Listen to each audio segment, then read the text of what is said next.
Akola police station Ramdas पेठच्या प्रतिबंधक पथकाने धडक कारवाई केली आहे। त्यात 11 गोवंश जातीच्या जनावरांना अवैध कत्तलीसाठी एका ट्रकमध्ये निर्दयतेने बांधून वाहतूक करत असताना पोलिसांनी ट्रक व चालकास पकडले आहे। जाणून घेऊया या संपूर्ण घटनाक्रम।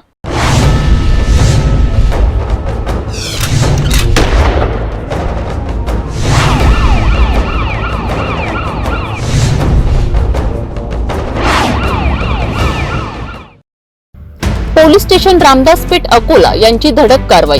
25 मार्चला पोलीस स्टेशन रामदास पेठच्या प्रतिबंधक पथकाला मिळालेल्या गुप्त माहितीनुसार मच्छी मार्केट रोड कुर्शी समाज ऑफिस समोर अकोला येथे नाकाबंदी केली।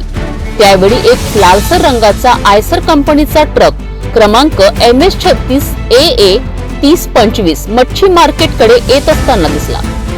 पोलीस पथकाने त्या ट्रकाला थांबवून त्याची पाहणी केली आणि यामध्ये 11 गोवंश जातीचे जनावरे कत्तलीसाठी निर्दयतेने बांधून ठेवलेले आढळलेत। या घटनेनंतर ट्रक मालक आरोपी श्रीकांत यादवराव चौधरी वय 27 वर्ष राहणार नागतरोडी भिवापूर जिल्हा नागपूर यांना ताब्यात घेऊन 11 गोवंश जातीची जनावरे आणि एक आयसर कंपनीचा ट्रक जप्त करण्यात आलाय। जप्त मुद्देमालाची एकूण किंमत 12,08,000 रुपये आहे। पोलीस स्टेशन रामदास पेठ मध्ये 98/2025 कलम 5(5)(5)(ब) 9 महाराष्ट्र प्राणी संरक्षण कायद्यानुसार तसेच प्राण्यांचा छळ प्रतिबंधक अधिनियम कलम 11 आणि महाराष्ट्र पोलीस अधिनियम 119 अंतर्गत गुन्हा दाखल करण्यात आलाय।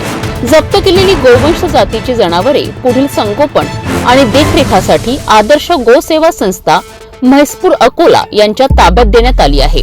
या कारवाईसाठी मार्गदर्शन केले आहे बच्चन सिंग पोलीस अधीक्षक अकोला, अभय डोंगरे अप्पर पोलीस अधीक्षक, उपविभागीय पोलीस अधिकारी सतीश कुलकर्णी, पोलीस निरीक्षक रामदास पेठ मनोज बहुरे यांच्या नेतृत्वाखाली पोलीस कर्मचाऱ्यांनी यशस्वीपणे ही कारवाई केली आहे। हे प्रकरण पोलीस अधीक्षक बच्चन सिंग, अप्पर पोलीस अधीक्षक अभय डोंगरे आणि उपविभागीय पोलीस अधिकारी सतीश कुलकर्णी यांच्या मार्गदर्शनाखाली उघडकीस आले आहे।